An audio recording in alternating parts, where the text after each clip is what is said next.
How's it going, guys? So, you know what, I came across this article, which I am just gonna share with you. Okay, let's get this out of the way. You guys, I did not even read this article, okay? It's just the headliner, and it says, this is the headliner, which is posted by, Gilmer Cruz from MMAfighting.com, and this is the headline, and it made me chuckle. It says, Anderson Silva's coach believe tainted supplement caused USADA failed drug test. Let me repeat that. Anderson Silva's coach believe tainted supplement caused USADA failed drug test. Yeah, baby. Okay, what does Anderson Silva and Jon Jones have in common? Here are a few reasons. Number one, take pills. Jon Jones, it was gas station dick pill. Anderson Silva was Thai sex pill.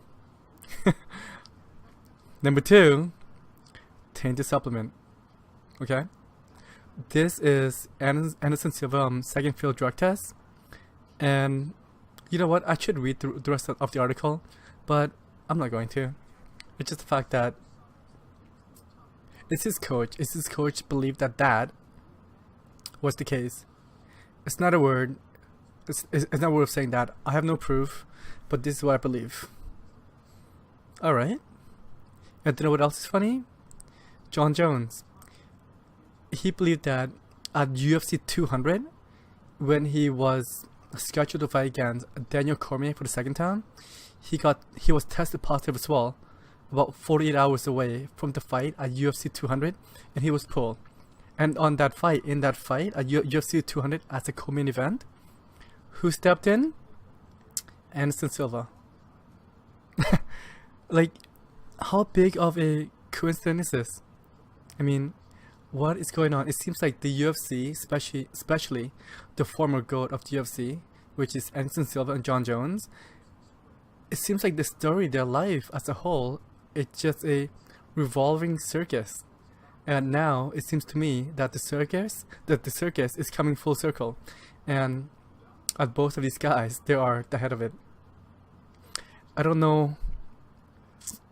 You know what? I don't know how to feel about this. In one way, I find this very ironic. I think it's funny.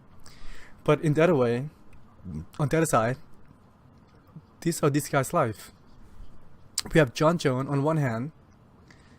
He might be gone for about 4 years, if him and his team, and when I say his team, I meant his attorney, cannot come up with a valid reason for a valid response to USADA or to the UFC or even to the Athletic Commission who caught him. You know what? I don't even know where they're supposed to go, because who is supposed to be responsible for this? I mean, essentially, this is why I brought this up, because USADA is under the employment of the UFC. Okay, they do not work for the state. They do not work for the government. They are essentially a subcontractor, a contractor of the UFC, and the UFC paid them. What kind of, and you know what? They do not have any authority to punish or discipline these fighters. I don't believe so. I am 90% sure that USADA does not have any form of punishment. They got a guideline of what should happen, but when it comes to authority to enforcing it, I don't believe that they do. I mean, okay, correct me if I'm wrong. This is my understanding, that every fighter within the UFC, when you are a part of the roster, you must sign off on the USADA procedure and protocol. And some of that protocol is that you must tell them where you are 24 hours a day. They can show up anytime that they want to test you. It's random testing. And the finding of your test, if your test is positive, there are disciplinary action. There's disciplinary action. But that's not the same thing as that. They are gonna enforce those actions. They're saying that if you test positive for the first, second, and fourth time, this is what will happen. they're not saying that if you test first, second, third, or fourth time, we are going to do this to you, but they're saying that this is what's going to happen to you. Who is going to enforce it? We don't know. Just like the police and the law. The law is put in place by the government. In this case, the governing body is USADA, and who enforces it is the police officer. And who is the police officer within the UFC and USADA? I don't know. If you guys know, you tell me, because this is my thought process. This is what I'm thinking. You know what? I might be off. I might be wrong. I would love to hear from you guys. Tell me, because educate me. I would like to know in the comment section below. Okay. So let's get with the Jon Jones and Anderson Silva. These guys are great. They are two of the best fighters in the history of combat sport. Unfortunate at this time right now, both these guys are going to a, let's say, transition. One, for instance, Silva, he's getting older. He might need some help. Fair enough, you know. Fight at a time, he catch up to all of us. If Anderson Silva needs help, me, in my opinion, sure. You know what? If it helps out his love life, who am I to say no, man? I'm not. I would never say no. If that's what your junks need, it is what it is.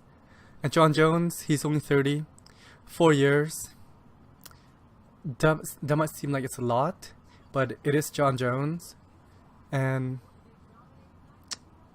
he's, in my opinion, Jon Jones, he just needs to slow down on his partying and get some new people around him, because partying, that's what cost him a lot in the first place.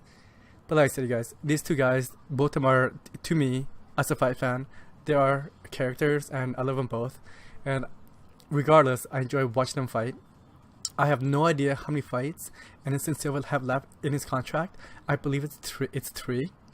Anderson, man, if I were you, this is what I would do. Fight out the rest of my contract as soon as possible and jump to Bellator. Jump to Bellator, because that's where Chael Sonnen is, that's where Ryan Bader is, that's where Vanderlei is. And you know what? Vitor Belfort, he's got one more fight left within his contract, and that is versus Uriah Hall. I am fairly certain that Vitor Belfort is gonna go to Bellator. Bellator, the Legends League. You know what? I love that. To me, it's nostalgia. I would love to see that, and I would love for you to be there, because I think that would be great. I don't know what kind of testing that they do over there, but I don't think it's much. I don't think it's as much as UFC, and that's one reason why I love it. Okay, guys, that is the connection between Jon Jones and Anderson Silva. I think both these guys are great. I cannot wait to see them compete again. Hopefully sooner or later, especially with Jon Jones' situation. Recently, last week or a week and a half ago, I believe that his hearing with, I don't even know, I would like to say Nevada State Athletic Commission. Really? No, just come to think of it, Nevada is the enforcer. I don't know, but we'll see what happens soon. I heard that his hearing has been pushed back till early the first quarter of 2018. I am interested to know what will happen. But Anderson, man, you want tinted supplement, sex pill? That's just par for the course. If Jon could get away with it, I think you will as well. So no worries, it's all good. Okay, guys. So that's my quick thought and me rambling on this situation. Before I go, I would like to say thank you very much for listening.